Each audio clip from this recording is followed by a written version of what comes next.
This Indian thali is slowly killing you. Before you get angry, hear me out. We Indians take immense pride in our food, and rightly so. Indian cuisine is probably one of the most diverse cuisines in the world.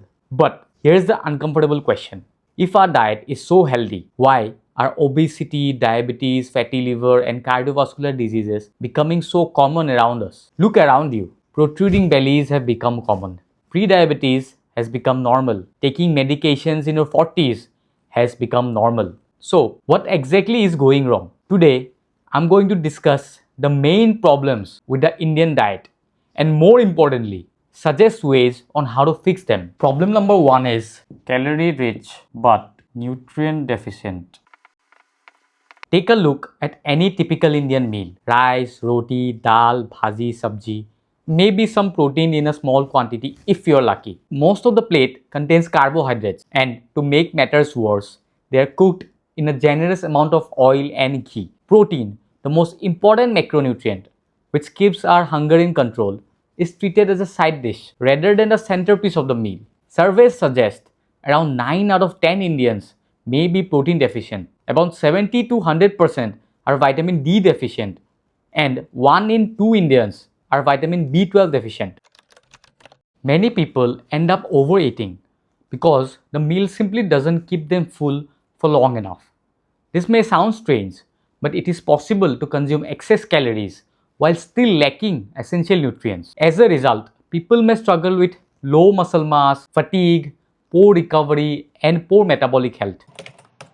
A simple way to improve your meals is to divide your plate into 3 equal sections. 1/3 of the plate should have a high quality protein source. This should be your base. If you are a non-vegetarian, you should be consuming around 100 grams of chicken, fish or any lean meat or around 2 to 3 whole eggs. If you are a vegetarian, good options include dairy products like whey protein powder, low-fat paneer, Greek yogurt or a plant protein powder if you are vegan. Soy products such as tofu and soya chunks in limited quantities can also be helpful. But make sure that you adjust calories if you are vegetarian because those protein sources may also be higher in calories. 1/3 should have different varieties of vegetables according to your availability and affordability, such as green beans, gourds of various kinds, carrots, pumpkins, etc. Cooked in a maximum of 10 ml of oil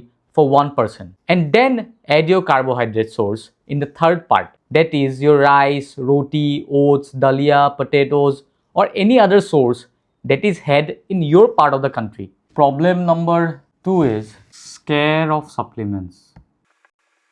Many Indians have a phobia of supplements simply because they come in a packet or are manufactured in a laboratory. This idea comes from a common misunderstanding or fallacy known as the appeal to nature fallacy. The assumption that if something is natural, it must be good, and if something is artificial, it must be harmful. That's simply not true. Yes, nature gives us fruits and vegetables, but nature also gives us tobacco, poisonous mushrooms, deadly snake venom. On the other hand, modern science has given us vaccines, antibiotics, insulin, countless life-saving medicines. The same principle applies to supplements as well. Many Indians are deficient in one or more essential vitamins and minerals. These deficiencies contribute to fatigue, low energy levels, poor recovery, and an overall quality of life. For example, vitamin D deficiency is extremely common. Vitamin B12 is also common among vegetarians and vegans. Iron deficiency and anemia are highly prevalent, particularly among women and adolescents. Instead of asking whether something is natural or artificial, ask a better question. Does science show it is safe and effective? Use supplements where there is a genuine need for them. Get blood tests done when necessary and supplement according to professional advice rather than blindly taking products that you may not need. Problem number 3. Junk food and alcohol being normalized.